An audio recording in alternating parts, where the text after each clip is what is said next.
किताब उर्दू अफ़साना अहद हाज़िर में जिल्द दोम मुरतब राबिया रुबा अफ़साना निगार मुबीन मिर्ज़ा पैदाइश 5 जनवरी सन 1965 मुल्तान तालीम M.A. अंग्रेज़ी पंजाब यूनिवर्सिटी तसनीफ़ खौफ के आसमान तले अफ़साने 2004 उर्दू के बेहतरीन शख्सी खाक के मुरतब 2002 ख़वात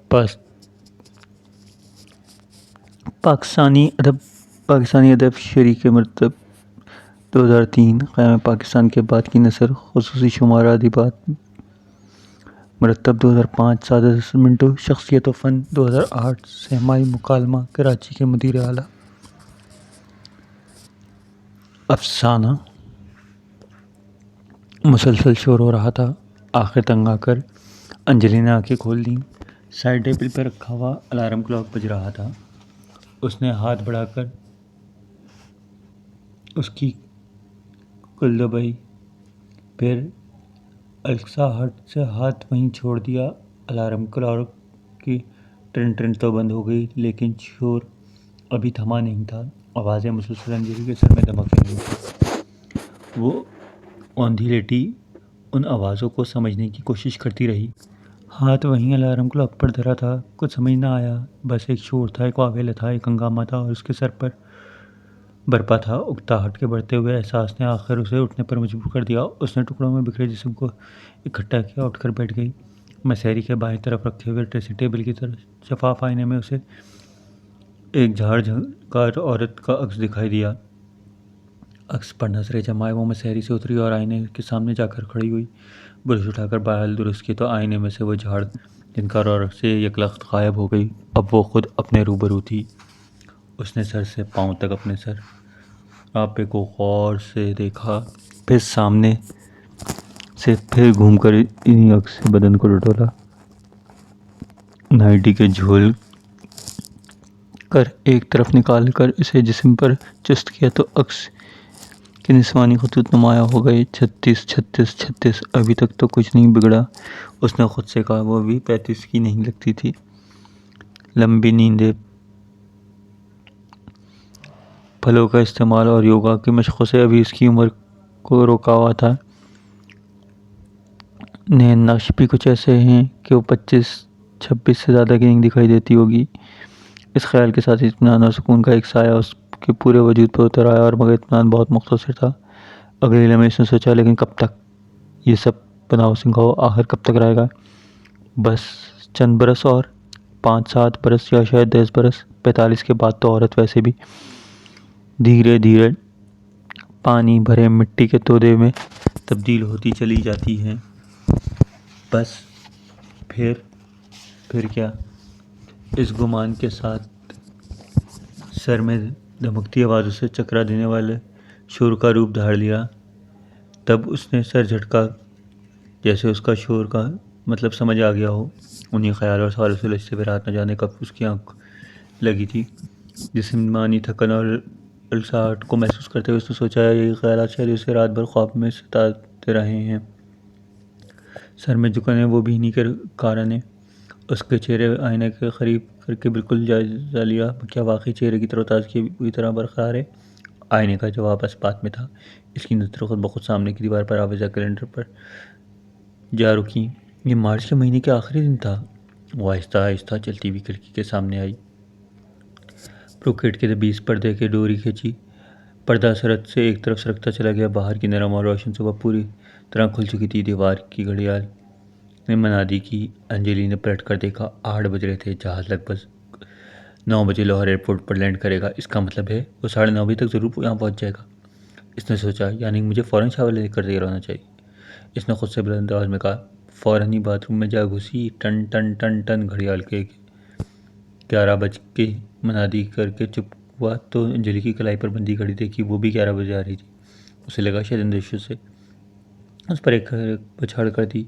ऐसा तो कभी नहीं हुआ। वो 9:30 तक ज़रूर पहुंच जाता है। अंजलि साल भर से उसकी मेज़बानी कर रही थी। महीने के आखिरी दिन वो उसके साथ गुजारता था। सुबह की पहली फ़्लाइट लेकर वो पहुंच जाता, फिर उसके साथ रहता सुबह से रात तक, और फिर रात से अगली सुबह तक। अगली सुबह वो पहली फ़्लाइट से लौट जाता। पहले ही मुलाकात में अंजलि ने खुद को इसकी तरफ खींचता हुआ महसूस किया था। ये मुलाकात साल भर पहले एक बड़े अफसर की निजी महफिल में हुई थी। यही मार्च का महीना था। एक खुशगवार मौसम की शाम, जब परिंदे ने अपने परवरदिगार की तजदीद कर रहे थे और सूरज मंडेरों से नीचे उतर आया था। बड़े से लॉन में रंगीन झूलदार तले ये महफिल बरपा थी। रंग बिरंगी खुशबुओं और झिलमिलाते चेहरों से जगमगाहट महफिल।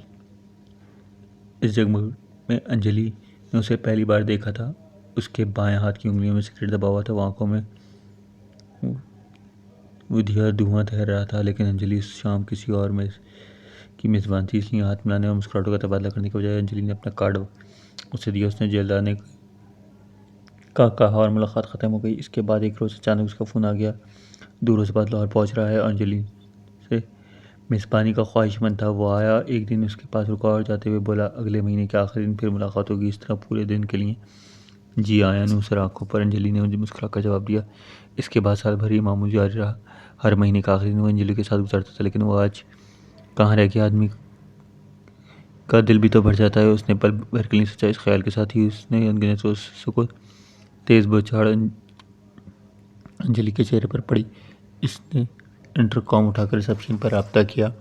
नहीं मैडम, हमारे पास कोई इत्तला नहीं है। रिसेप्शन से जवाब मिला। अच्छा, तुम ज़रा एयरपोर्ट फ़ोन करके फ़्लाइट का कंफर्म करो, मुझे बताओ। अंजलि ने खदर झिंझलाहट के साथ कहा। फ़्लाइट 3 घंटे लेट थी। 3 घंटे? अंजलि को कोफ्त हुई। बेचैनी और उदासी के मिले जुले एहसास ने उसे अनगिनत अंदेशों के साथ गुजार दिए। बार बार इस ख्याल को झटकने की कोशिश करती, जो इसके जहन में न जाने कहाँ से आगे गुस्सा और कुंडली मारे बैठा था। इस ख्याल से छुटकारा पाने की कोशिश कर बेसुध थी। इसने नीलम की ज़ुबान में ख़ुद को समझाने की कोशिश की। देखो अंजलि, प्रोफेशन में की एक स्पिरिट होती है। हमारे प्रोफेशन में मोहब्बत नहीं की जाती, सिर्फ मोहब्बत का इजहार किया जाता है। ये इजहार सचमुच की मोहब्बत से ज़्यादा रियल होता है। यही हमारे प्रोफेशन की स्पिरिट है। अंजलि ने नीलम की बात को हमेशा ध्यान से सुना था और इस पर अमल भी किया। नीलम थी तो इसकी हम उम्र, लेकिन इस काम में वो इससे पहले आई थी।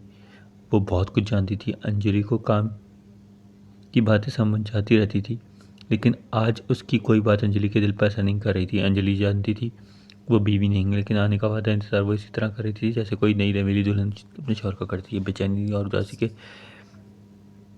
कह रहे साए रह रह कर उसके दिल पर छा रहे थे। ख्याल था जो उसके पूरे वजूद को किलबिला रहा था। 36 36 36। आखिर कब तक? मैंने उससे कह देती हूँ, वो मान जाएगा। उसने अपनी ढारस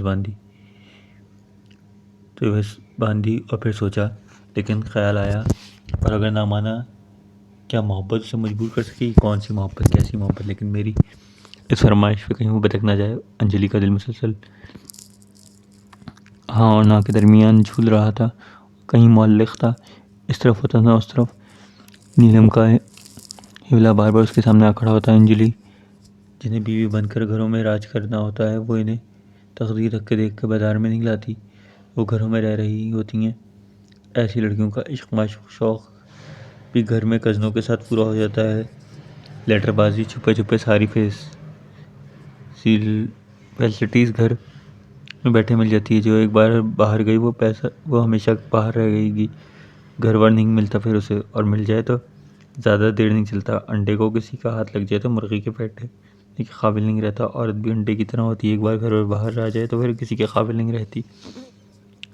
हमारी ऐसी औरतों को घर तर वर्क के चक्कर में नहीं पड़ना चाहिए, लाइफ ख़राब हो जाती है। देखो मैंने कुछ कईयों को नीलम की सारी तकरीर इस पर अकारत चली जाती।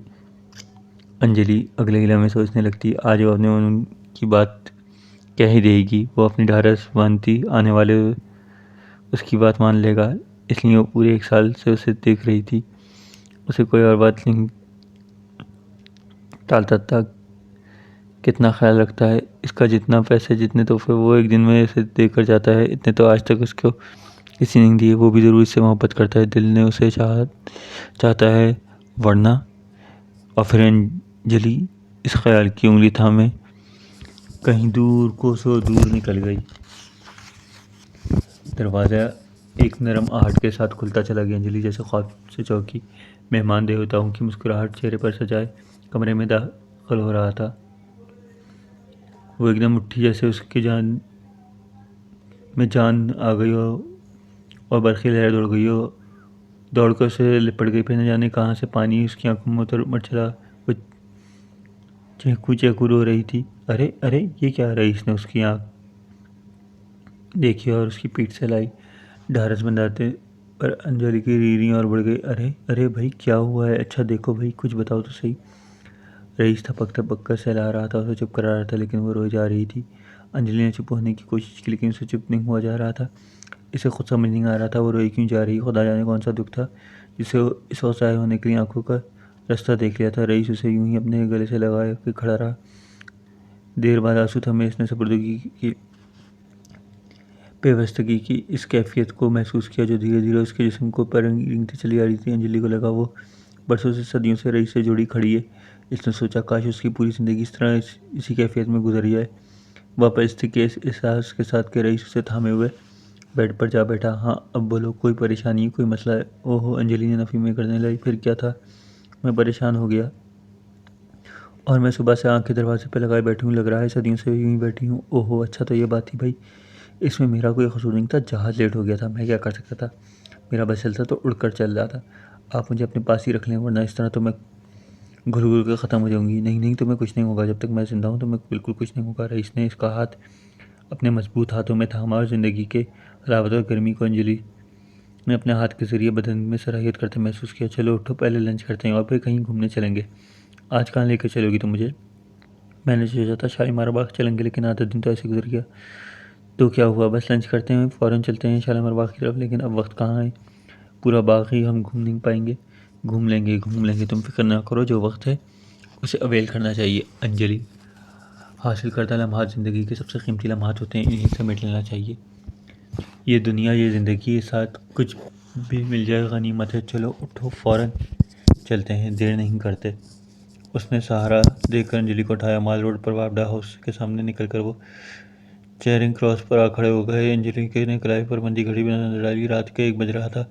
दिन भर की सैर सपाटे का आखिरी मिला था। सारा दिन लाहौर के किसी कोने में गुजरे। रात को लौटते हुए वो दोनों माल रोड से ज़रूर गुजरते थे। पहली बार जब रईस आया था तो वो रात को शेरपाव ब्रिज के पास खाना खाने वापस कमरे की तरफ आए थे, तो रईस ने गाड़ी को माल रोड के रास्ते पर डाल दिया। अंजलि को हैरत हुई, आधी रात को माल रोड के पर क्या मिलेगा, लेकिन रईस ने बताया कि लीना वीना कुछ नहीं, बस यूं ही माल रोड से चलते हैं। रात को कमरे में वापसी में माल रोड से ही होती थी। कभी कभी वो किसी फास्ट फूड सेंटर के सामने ही रुक जाए, कॉफ़ी या बोतल पीते। कभी वैसे ही चेरिंग क्रॉस करके अल्फला रीगल या हाई कोर्ट की इमारत के सामने कुछ देर के लिए ठहर जाते। कई बार रात गए रईस के साथ माल रोड का चक्कर लगाने के बाद अंजलि ने सोचा था माल रोड से वाबस्ता याद किसी ख्वाब की परछाई हैं जो रईस की अंदरूनी तौर पर दौड़ रही हैं। इसलिए जब भी वो लहराता है रात गए इस परछाई को माल रोड पर छोड़ने ज़रूर आता है। कोई शय है जिसके कारण रईस यहाँ माल पर खींचा चला आता है। अंजलि, काश ऐसा हो जाए कि तुम्हारे प्यार और तुम्हारे जिस्म को मकनातीस का इस हर कशिश से आज़ाद करके अपनी तरफ खींच ले, जज्ब कर ले, सबसे छुड़ा कर अपना बना ले। किसी ने उसके अंदर सरगोशी की। इस वक्त उसकी गाड़ी असेंबली हाउस के मुकाबले सर्विस रोड पर खड़ी हुई थी।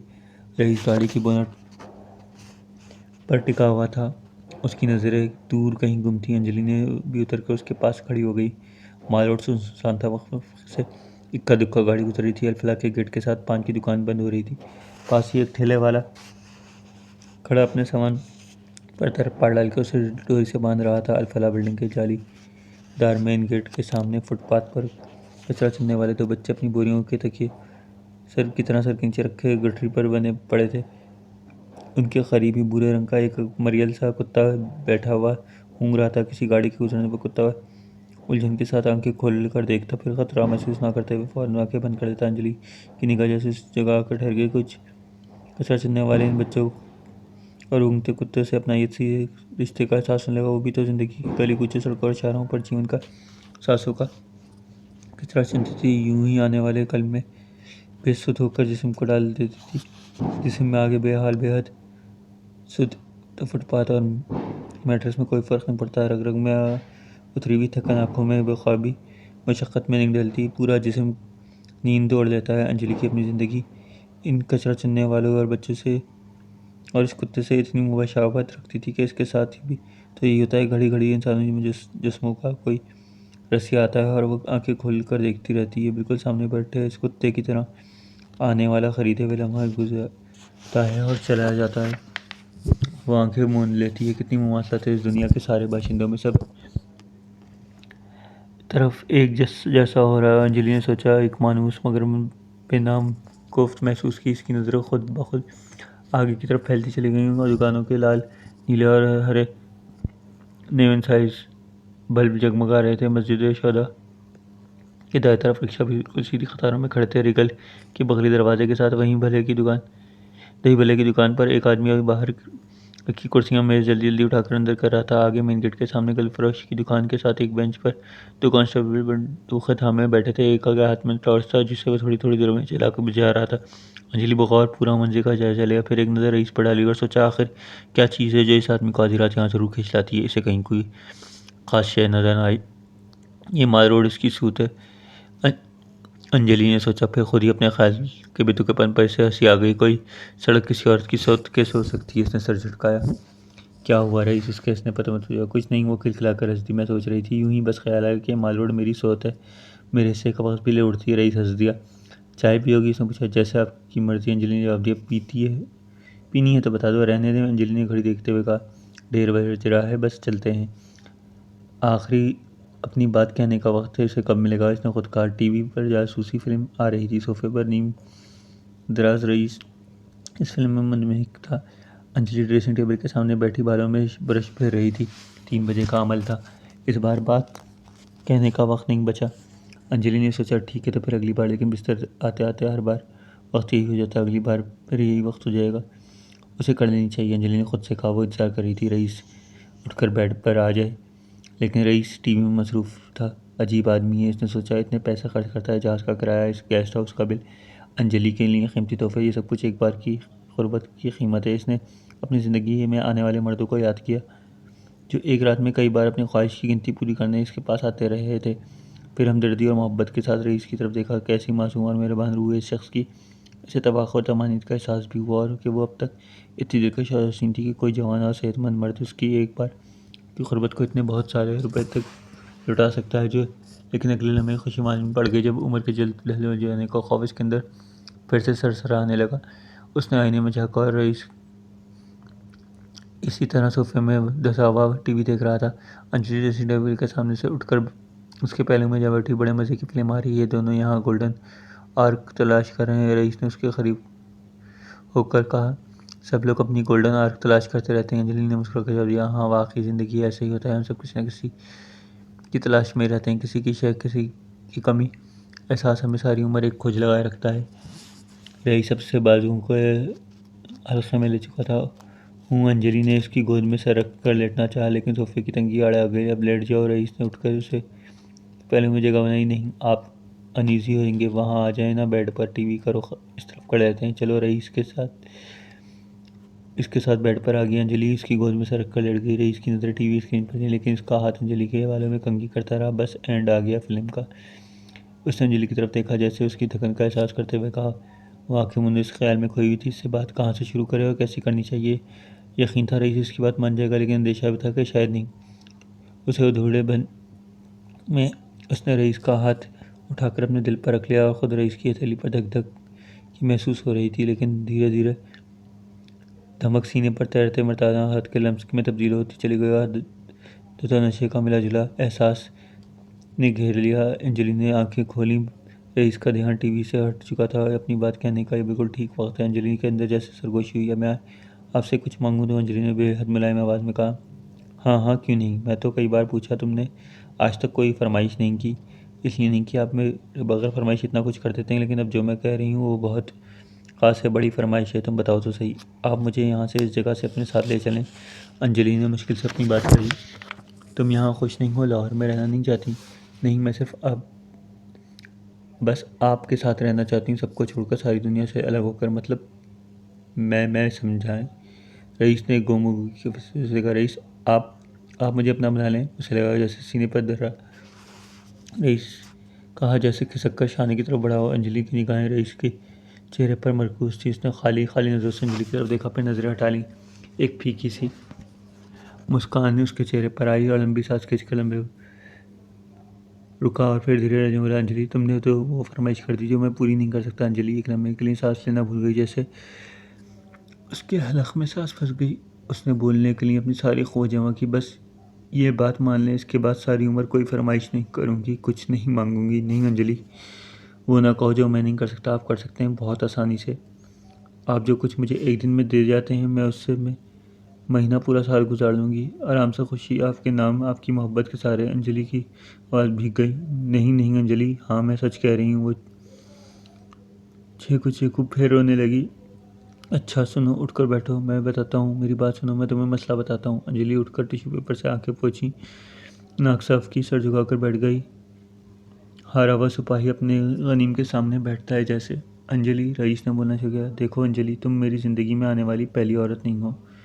बहुत सी औरतों से मिल चुका हूँ, किसी से एक बार, किसी से दो बार, किसी से चार बार, लेकिन मैं झूठ नहीं बोल रहा। यकीन करो, मैं ऐश आदमी नहीं हूँ। औरतें और भी आ सकती हैं मेरी ज़िंदगी में, लेकिन मैं अपने लिए किसी का जिस्म बल्कि एक रूह का तलाशी हूँ।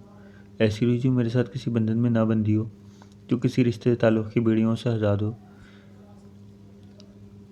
जो मेरे लिए पड़ी नहीं, उससे मेरी ताल्लुक़ का ताल्लुक़ हो, उससे मेरी दोस्ती हो, बेनाम दोस्ती, जो कुछ नहीं मांगती, कोई सवाल नहीं करती, कोई उलझन आजमाइश में नहीं डालती, किसी दोराहे पे लेकर नहीं आती, सिर्फ अपनी ज़ुबान में बात करती है, दुनिया की ज़ुबान उसे आती ही नहीं।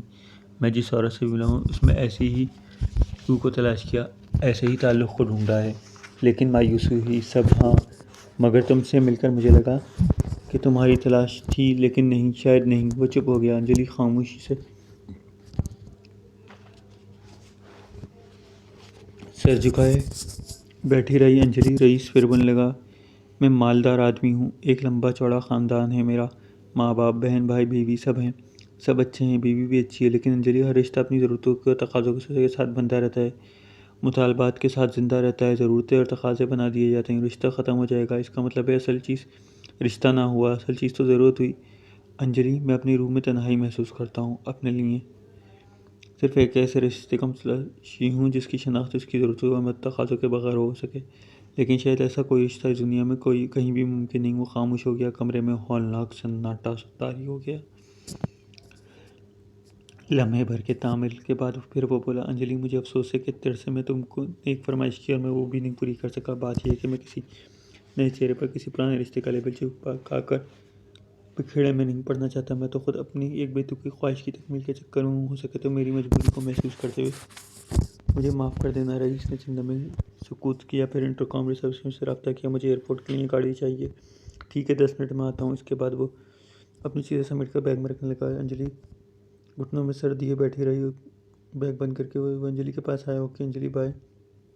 एक बार अंजलि का जी चाह वो उठ कर रईस से लिपट जाए और फुट फुट कर उससे कहे, तो मैं सिर्फ एक बेनाम रिश्ते की तलाश में हूँ और मैं ऐसे बेनाम रिश्तों में जीवन बिता रही हूँ, लेकिन दुखी हूँ, बेचैन हूँ। मैं एक ऐसे रिश्ते की तलाश में हूँ जिसे शनाख्त कर सकूँ, जिसके ज़रिए शनाख्त हासिल कर सकूँ दुनिया के सामने, दुनिया की ज़बान। लेकिन उससे अपना फ़िक्रा याद आया जिसने अभी थोड़ी देर पहले मजाक में रईस से कहा था। सब लोग अपनी अपनी गोल्डन आर्क में तलाश लगे हैं। इसने सोचा, रईस और वह दोनों गुमशुदा अफराद हैं और दोनों किसी अपने की तलाश में हैं। वो गुमशुदा लोग जिनकी सफ़र की सिमतें भी अलग अलग हैं, एक दूसरे के लिए क्या कर सकते हैं वो तो शायद एक दूसरे की हिम्मत भी नहीं बंधा सकते। रईस उसके पास ही खड़ा था। अंजलि ने डुबडुबाती आंखों से पल भर के लिए उसकी देखा और फिर बहुत मुलायमियत से बाय कहा, फिर दोबारा अपने घुटनों पर सर दे लिया।